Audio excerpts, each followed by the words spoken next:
Vous ne savez pas trop que penser de la Chine et des Chinois. La langue, le peuple qui la parle, ce qu'on vous dit de la langue et surtout du peuple qui la parle, vous donne beaucoup trop de matière à penser. Les vieux stéréotypes ont-ils gardé à votre corps défendant quelque emprise sur votre façon de regarder la Chine et ses habitants?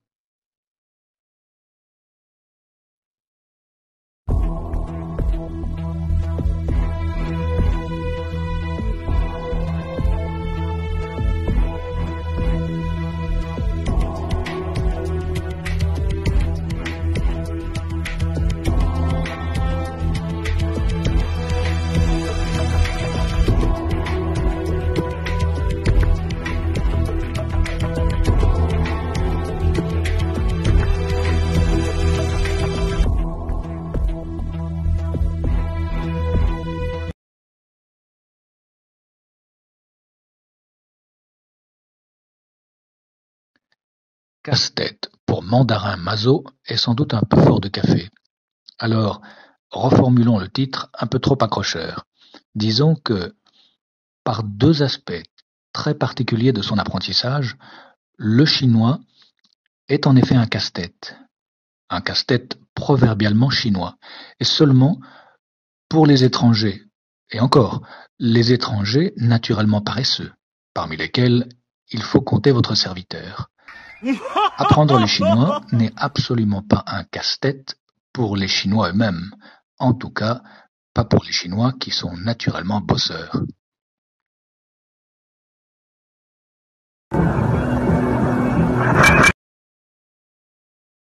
Peut-être vous dites-vous que je veux accréditer l'idée selon laquelle le chinois serait une langue plus difficile que les autres pour me faire mousser, puisque si je fais une vidéo sur le chinois, c'est que je sais le parler, et affirmer que je suis paresseux est sans doute un truc de plus pour y arriver en préservant l'idée de modestie. Si c'est le cas, vous vous trompez, car je n'ai pas honte d'avouer que je ne connais que très moyennement cette langue, bien que cela fasse maintenant un bail que je vis en Chine. Pour parenthèse, ma fille, qui a 10 ans aujourd'hui, est née en Chine, et on peut considérer à juste titre que le chinois est sa langue maternelle, en dépit de mes paresseux efforts pour lui inculquer une langue paternelle, le français en l'occurrence, et aussi, dans une moindre mesure, l'anglais. Et pourtant, tout avait très bien commencé pour moi lorsque je suis arrivé en Chine, plein d'entrain et avec dans mes bagages la connaissance d'une langue ultra grammaticale comme le français. Considérez un peu, tout est invariable en chinois. Pas d'accord de genre, ni de nombre, pas de conjugaison, pas de mode subjonctif, ni à proprement parler de temps. Présent, passé, futur, tout est presque résolu par l'ajout d'une petite particule, ici ou là. La grammaire est tellement simple qu'elle déconcerte quand on la voit pour la première fois dans toute sa simplicité. Alors pourquoi tout ce foin? Pourquoi voir dans cette langue un épouvantail? Le chinois ne serait-il pas du chinois pour un occidental? Je reviens à cet édifiant tableau des langues les plus difficiles à étudier au monde, et d'après lequel le chinois, avec 5000 heures d'apprentissage requises, occupe la première position. En deuxième position, l'arabe, 2500 heures. Vient ensuite le grec. Le grec requerrait 2300 heures d'apprentissage pour acquérir, j'imagine, les 4 compétences. Écrire, lire, écouter, parler. Alors, j'abrège vos souffrances parce que vous vous demandez sans doute où se trouve le français dans ce foutu tableau. Le français, tenez-vous bien, la langue de Molière est en 22e position. Failli. Combien d'heures? 980 heures. À peine 980 heures.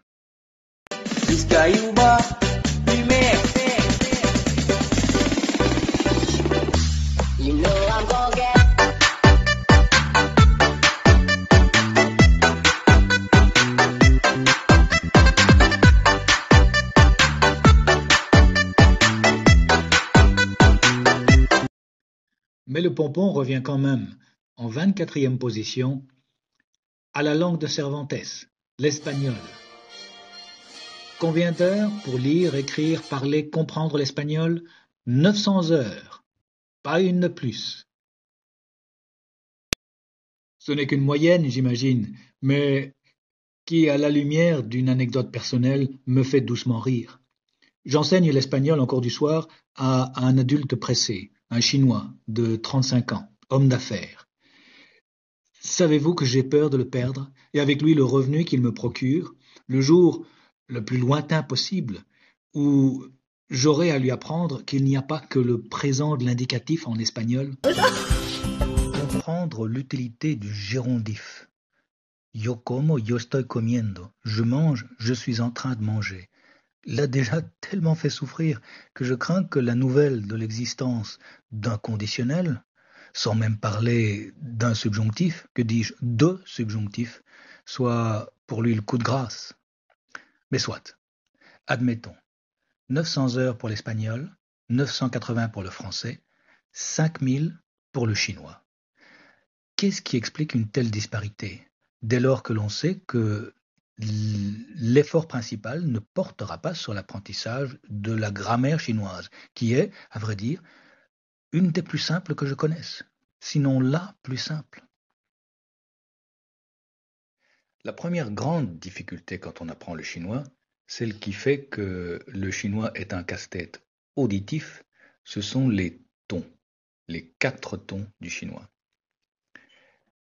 En chinois, chaque mot, chaque caractère est très court. Une syllabe, voire 2 syllabes.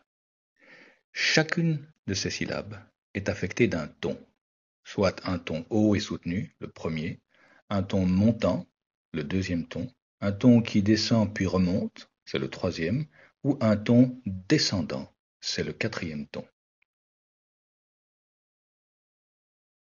Prenons maintenant ce que nous écririons MA, soit ma, la première syllabe du mot maman, et appliquons-y les 4 tons du chinois mandarin. ChineseLanguage.com. Listen to the 4 Chinese words which appear in display 1. They are presented in the traditional order of the 4 tones. Ma, ma, ma, ma. Again. Ma, ma, ma, ma. Un peu confus, mais c'est parce qu'il nous faut pratiquer. Premier ton, haut et tenu. Ma. Deuxième ton, montant. Ma. Lisez avec moi. Troisième ton, celui qui descend pour remonter et arriver plus haut. Ma. Et quatrième ton, ton qui part de très haut et qui tombe. Ma. Écoutez bien, 4 prononciations légèrement différentes du même monosyllabe, ma, produit 4 mots de signification différente et qui vont s'écrire de manière différente. Je peux le dire. Ma, maman. Ma, c'est le sentiment de paralysie, l'ankylose. Ma, le cheval. Ma, réprimander. Si je voulais m'amuser à appliquer cette façon de prononcer au mot réprimander, par exemple, ça donnerait réprimander. Réprimander. Il n'y a donc pas d'accent tonique en chinois, ou plutôt chaque syllabe est accentuée. Ce qui veut dire que pour arriver à maîtriser ce système si différent d'une autre, il faut pratiquer, pratiquer, pratiquer sans relâche.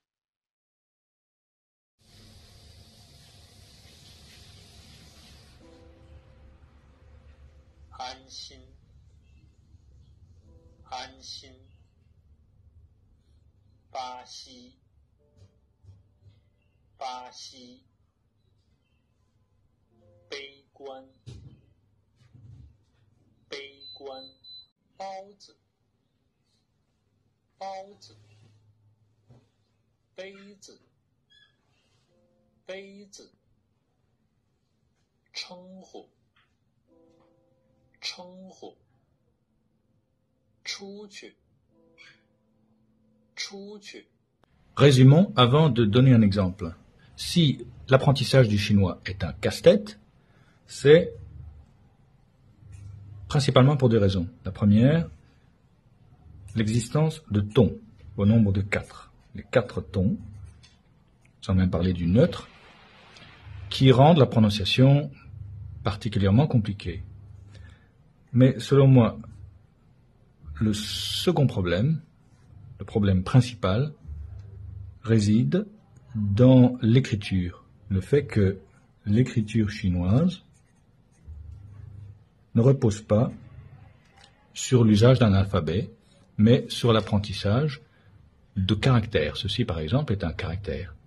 Vous avez ici une combinaison de 3 caractères, lesquels doivent être étudiés séparément et qui n'ont qu'un lien arbitraire avec leur prononciation. Celui-ci, par exemple, se prononce tu, ok, tu, hua, zi. Comment puis-je en être si certain? Parce que je les ai étudiés. J'ai dû les étudier séparément, à la dure. Ça, c'est mon deuxième point. C'est ce qui fait que l'écriture chinoise est particulièrement consommatrice de temps. Par mon exemple, je vais essayer au passage de vous démontrer à l'économie que la grammaire chinoise est un faux problème. La grammaire, si on la compare à celle du français, de l'espagnol ou a fortiori du russe, peut être considérée comme extrêmement simple. Faux problème. Exemple. J'aimerais, un problème de prononciation, j'aimerais que tu viennes. Essayons d'éviter les exemples bateaux qu'on trouve en général dans les manuels d'apprentissage du type le chat noir de la voisine aime le lait.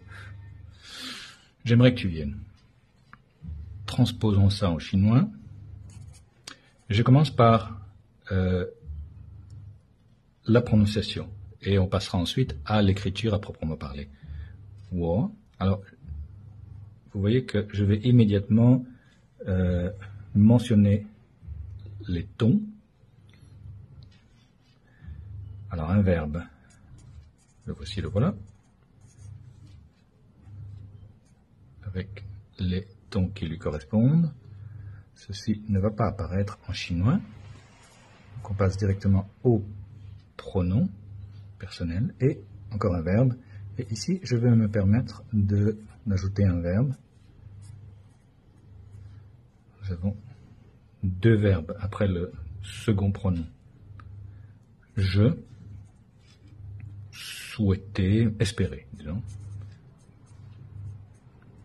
Tu, pouvoir,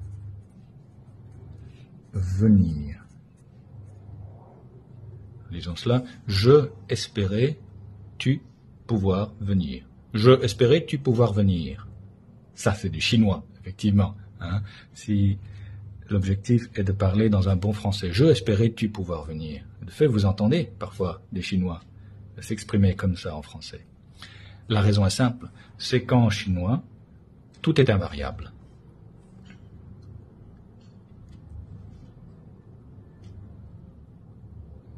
Qu'est-ce que j'entends par là? Eh bien, si, par exemple, je modifie cette phrase et que je dise tu aimerais. Alors, je vais changer de couleur. On change simplement la personne. Tu aimerais que je vienne. Là également, je vais en rouge les terminaisons qui en français vont varier, hein, s'accordent avec la personne. En chinois, ceci se dira, on a déjà tu, hein, 你希望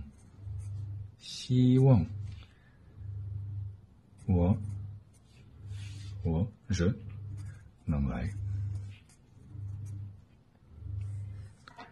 Tu espérais je pouvoir venir. On pourrait s'amuser à continuer. Si je voulais dire par exemple nous, ce qui permettrait de mettre en lumière beaucoup plus clairement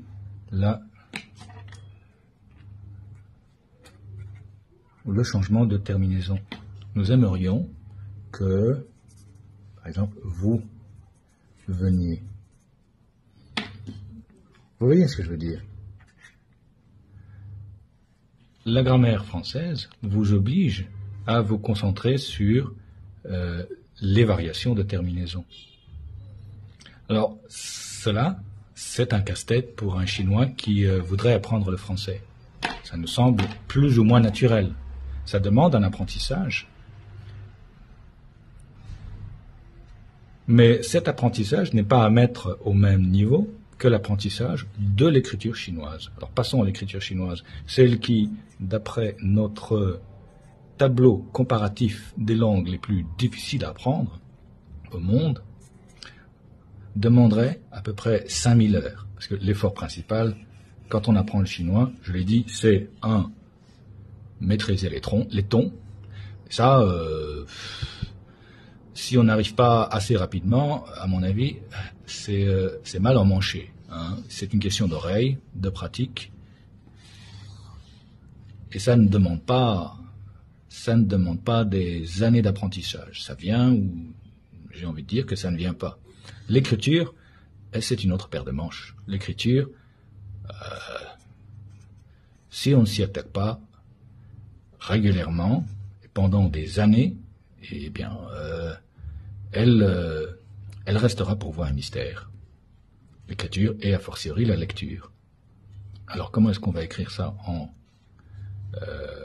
chinois, en mandarin? Je reprends mon premier exemple. Hein. Donc, excusez. Alors, j'écris très mal en chinois. Mais qu'est-ce que je ferai pas pour vous expliquer les choses? Alors, voici le verbe. C'est la première partie. Le premier monosyllabe, c'est tous les caractères chinois sont monosyllabiques.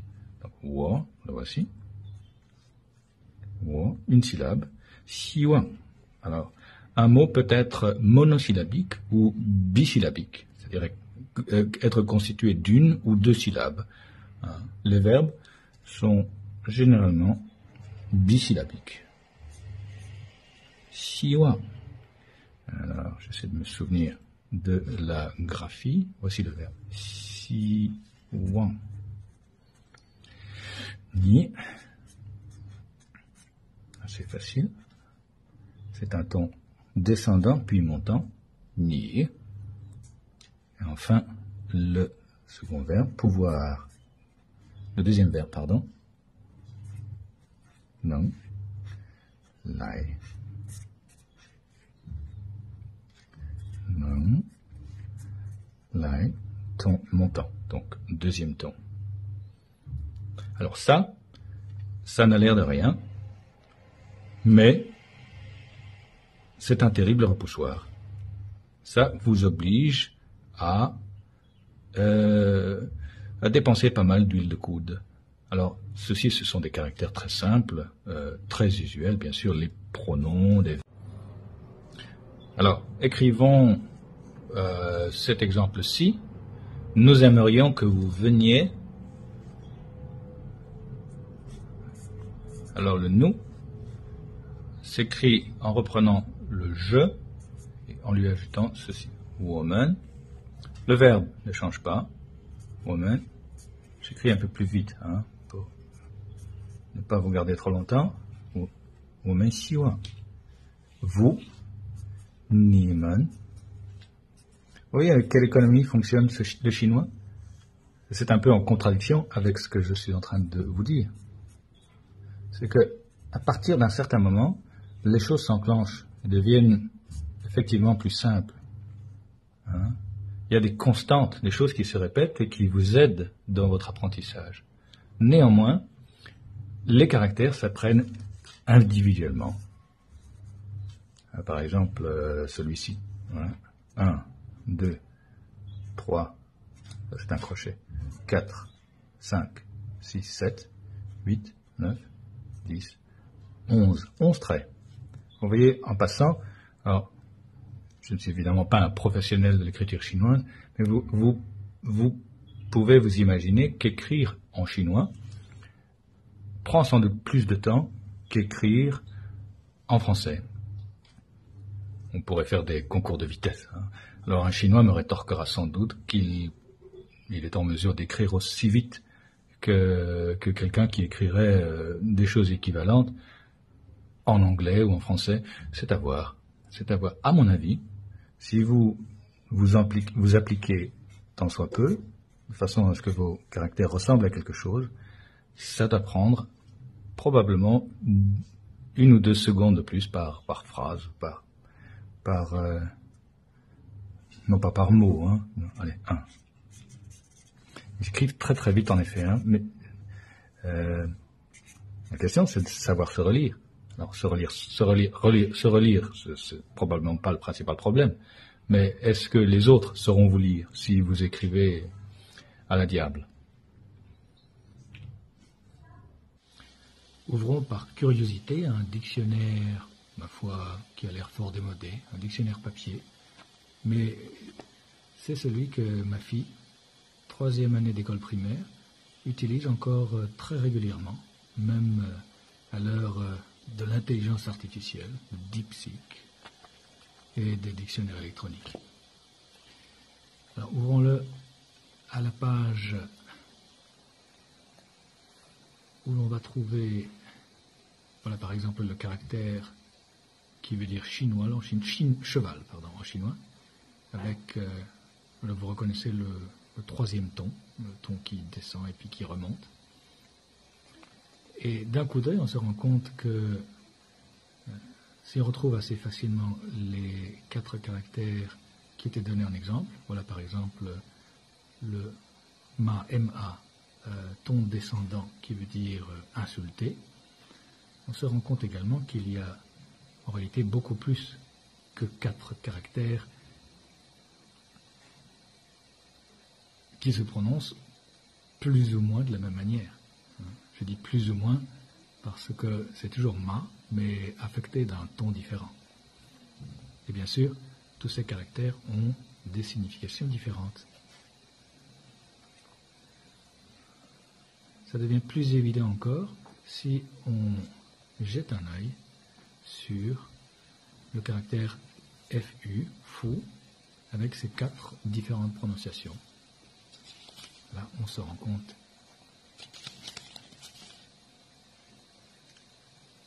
avec consternation qu'il y en a une tripotée. On commence bien sûr par fou, premier ton, haut et soutenu. Et si je connais pas mal de ces caractères, je continue après une bonne dizaine d'années d'études peu assidues, hein, admettons, je continue à en ignorer une flopée. Voilà. Je ne les ai pas comptés, évidemment, ce serait fastidieux, mais j'ai vu comme moi qu'il y a une bonne dizaine de pages. Petite page, certes, une bonne dizaine de pages, voilà, ça s'arrête ici. Je ne connais pas ce caractère. Qui répond toutes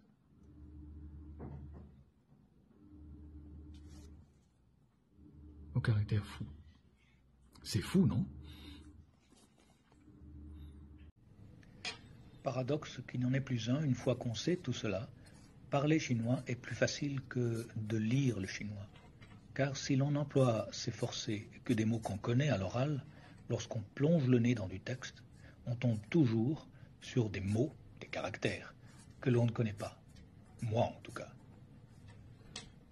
Une langue alphabétique vous permet de traverser l'obstacle, quitte à y revenir par après si le contexte ne vous permet pas d'inférer le sens du mot inconnu. Tandis qu'une langue comme le chinois vous force à vous arrêter devant le caractère inconnu, sauf à essayer d'en deviner la prononciation. C'est pourquoi lire un roman en chinois est une épreuve, pour moi, presque insurmontable. En définitive, je crois qu'une bonne vidéo d'intro sur le chinois doit être courte. Et je m'en veux presque d'avoir déjà été si long, car mon message est simple. Tout le monde, pourvu que le travail ne vous rebute pas et que le système tonal ne vous rejette pas à la manière d'une greffe qui ne prend pas, tout le monde, je crois, peut apprendre le chinois. Ce n'est que parce que je me suis arrêté en chemin de bosser les caractères que j'ai toujours autant de mal à lire. Mais si vous avez une bonne oreille, et surtout si vous êtes régulier dans votre étude des caractères, je crois que vous lirez beaucoup mieux que moi en 3 fois moins de temps. Comme dit le proverbe chinois, étudier, c'est comme ramer à contre-courant.